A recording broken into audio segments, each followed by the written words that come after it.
আসসালামু আলাইকুম রহমতুল্লাহি ওয়া বারাকাতুহু। দর্শক বন্ধুরা, আমরা এই মুহূর্তে অবস্থান করেছি কুমিল্লা জেলা বগুড়া থানা দেওরা হাটে। দর্শক বন্ধুরা, আমরা এই মুহূর্তে দেখতে পাচ্ছি চমৎকার একটি গরু, যে আজকে বাজারে মাদ্রাসা হিসাবে গরুটি খুবই সুন্দর, আগা বাসা একই রকম। তো আমি এই মুহূর্তে দামটা জানার চেষ্টা করবো ভাইয়ের থেকে। আসসালামু আলাইকুম ভাই। আসসালামু আলাইকুম ভাই, কেমন আছেন? এই গরুটি কি আপনার? দর্শক, এই গরুর দাম দেওয়া কত টাকা? 1 লক্ষ।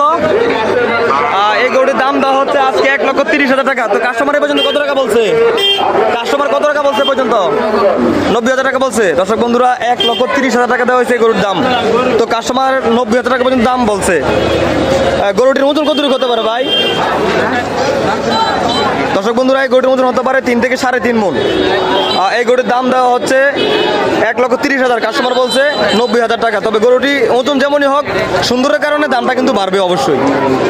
দর্শক বন্ধুরা, আজকের হাটটি হচ্ছে কুমিল্লা জেলা বগুড়া থানা দেওরা হাটে। আজকের হাটটি কিন্তু শেষ হাট। যারা এখনো গরু ক্রয় করেন না, এই মুহূর্তে চলে আসতে পারেন দেওরা হাটে।